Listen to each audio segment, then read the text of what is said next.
What's up guys? Steve Ross here, starting strength coach and head coach here at Brussels Barbell. One of the most common problems we see with the squat is an incorrect grip, which often leads to the breakdown of the entire thing. Today, we'll address some of these issues and how to clean them up. In the low bar squat, which we advocate here, the placement of the bar in the back is the interface between you and the barbell. And a correct grip will ensure that the bar doesn't travel up or down your back when you're squatting. If this happens, the entire squat falls apart and a bunch of problems will arise.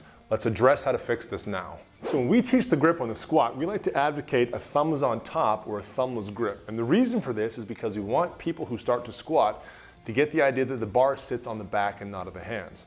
Now a thumbs around grip, like we would typically see, is not a deal breaker by any means. A lot of very strong people squat exactly like this. The issue with this at the beginning is that humans tend to be very handsy. We like to feel things in our hands. And if we grip the bar and we put our thumbs around, we have a tendency to bear some of that weight. So if I have 150 kilos in my back and I'm carrying some of that in my wrists before I've learned how to carry it on my back, it's going to lead to wrist problems, elbow problems. We like to avoid that right off the bat. So we're looking for a thumbless grip, thumbs on top, with neutral wrists, not in flexion, not an extension for several reasons. Place the barbell just below the spine of the scapula, as narrow as we can manage it. So now with the hands placed correctly in the barbell, we're going to place the bar just below the spine of the scapula so the bar rests on contracted posterior deltoids. Now what people tend to do with a bit of a soft grip is to let their hands roll back in extension. Now once they're here and they unrack the barbell, when it's heavy enough, the bar, because there's nothing holding it up, there's no tension between the elbows and the hands, the bar wants to roll down our back, which is going to cause a whole host of problems. And to avoid this, people have to crank their elbows up to catch the barbell. This does a couple things. One, it's going to beat up your elbows, can cause a little case of golfer's elbow, medial epicondylitis.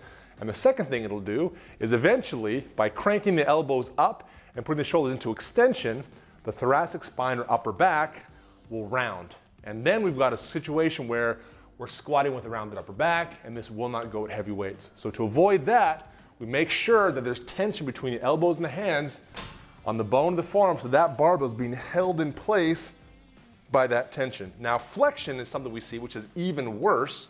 This will beat up the elbows, and it also has nothing to support the barbell. So that's a really bad thing as well. We're trying to avoid it.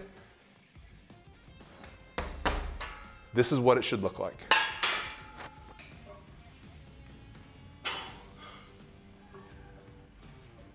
We hope this helps.